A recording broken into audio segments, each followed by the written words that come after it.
Hello everyone, I'm Walter Benasiak and this is Top 5. Today we return to counting down the best and worst of our favorite actors with a legend who just earned his 7th Oscar nomination.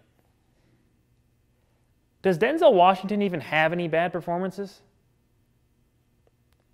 Guess we're going to find out.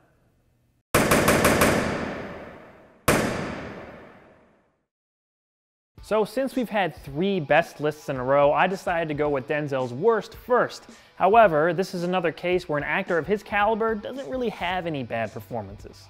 Denzel has been acting in TV and film since the late 70s and has become one of the most respected people in his field. His range is incredibly wide as he often showcases his talent in massively different characters.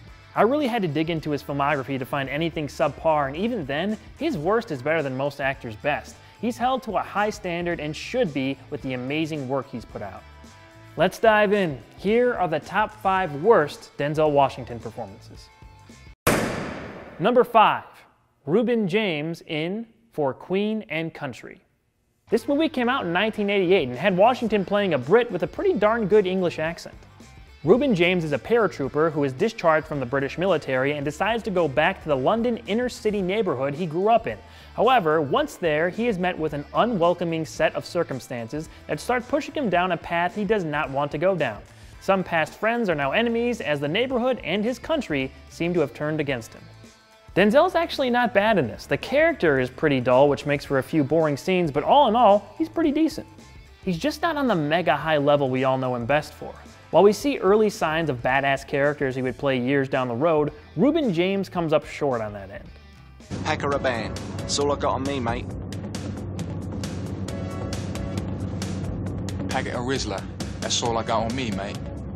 The film itself has its moments, but just drags for way too long. If you're a huge Denzel fan, you'll probably get something out of For Queen and Country, but he's had a career full of amazing performances, and I don't see much of a reason to dwell on this mediocre one. On to number 4. Lieutenant Parker Barnes in Virtuosity. Gotta admit, while this isn't really a good movie and I wondered the whole time why he agreed to be in this, it can be pretty entertaining.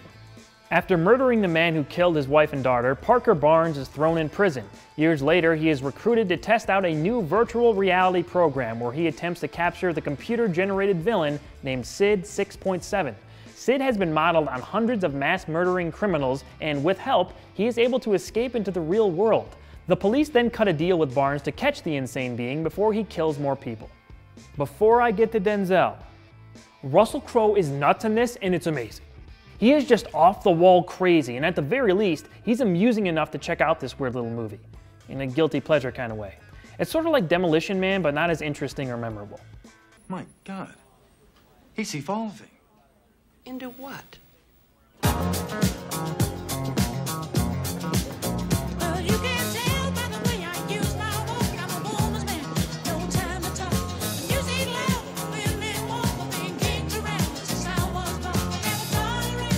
Besides Crowe and Washington, we have the UFC, Ken Shamrock, and Michael Buffer in this thing. It's great. Denzel is very out of place in this strange, kitschy sci-fi film, and once again, he's not bad, but he has nothing to work with. His character has plenty of motivation behind him, but just comes off too hollow for anyone to connect with or have sympathy for. He does have some sick dreads, though.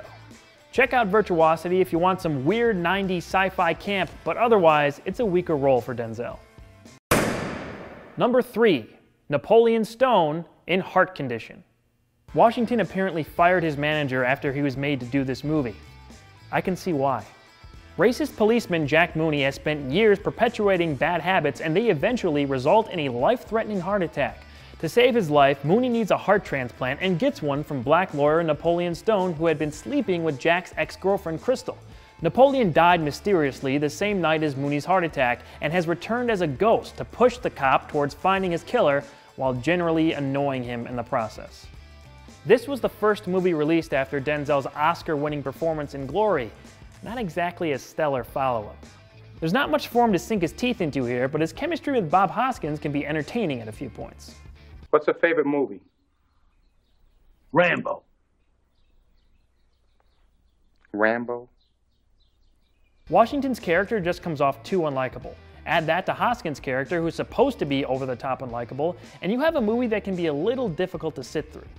We all know Denzel was above this. He knew it too, and there's a reason he's very rarely done straight comedies after this was released. I'd deter you from checking it out, but hey, if Bob Hoskins getting a makeover is something you'd like to see, maybe you'll be interested in what Heart Condition has to offer. If not, it's a definite skip. Number 2, Xavier Quinn in The Mighty Quinn. Denzel Washington should never be boring. It takes a special movie to make him that way. Based on the 1971 novel Finding Maubie, The Mighty Quinn follows Caribbean island police chief Xavier Quinn as he investigates the death of a rich resident of the island. All signs point to his childhood friend Maubie as the lead suspect, but Quinn has a tough time bringing himself to accept that his old friend could do such a thing. With corruption all around him, the chief must navigate through personal and political problems to find the truth. The Mighty Quinn is the dullest movie on this list. It's only an hour and 38 minutes, but it felt like I spent the entire day watching this thing. It wasn't very clear what was happening throughout the film, and that made it even more difficult to get through. Plus, they have Meteor Man in this movie, and he's not even using his powers. What a waste. Denzel himself doesn't seem as engaged as he usually is, and that's very rare from him. His character isn't exactly compelling. How do I look? Guess who's coming? Like a ripe mango. They have a few songs thrown in there, and they actually can be kind of catchy. Come on without, come on within. You ain't seeing nothing like my day. What the hell was that? And the number 1 worst Denzel Washington performance is Roger Porter in Carbon Copy. So this movie is, how can I put this? Dated. Walter Whitney is a successful married businessman who finds out he has a long-lost black son named Roger when he shows up in person to meet Walter. Whitney's inner circle is appalled by the fact that he had an interracial relationship, and even more so, that he has a grown son. He's kicked out of his home by his wife as he and Roger struggle to find a steady place to live and work. This was Washington's feature film debut, so he's only gone up from here. The character he's playing just doesn't fit the persona we all know him for now, but it was a start for him in the movie business. Prior to this, he only appeared in a couple TV films. Hi, Daddy. Good morning, Whitey. Hi there, Honky. Carbon Copy definitely wouldn't be seen as politically correct now, but I'm guessing that was sort of the point back then. I will say though, it goes pretty far in a few areas that would make a lot of people uncomfortable. In addition to the heavy racial themes, it also delves into a few questionable sexual situations. Seeing Denzel as this young of a man is very interesting. There's not much of a hint at what he was to become, but if you are a big follower of his career, maybe check it out for curiosity's sake and see where this acting powerhouse started. Mom was great for saving things. I mean, if a bird left some crumbs on a windowsill, she'd leave them there like she expected the bird to come back or something. I mean, it never entered her mind that the bird had forgotten where she lived. Now that that's out of the way, I'm looking forward to next week. Denzel's best won't be easy to choose, but it's going to be fun diving into his greatest work. I want to hear what you guys think. Do you have a least favorite Denzel Washington performance and/or movie? Leave a comment and let me know. Make sure you check out Awesome Comics from yesterday. Heather, Porter, and Ayanna are counting down the top 10 episodes of the 90s X-Men animated series.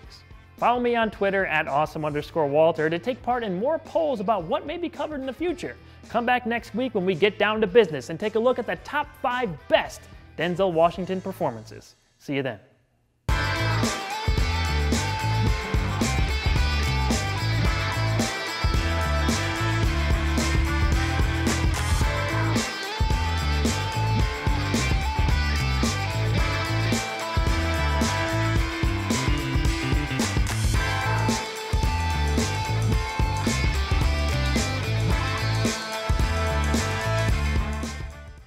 He's evolving. My God. He's evolving. Into what?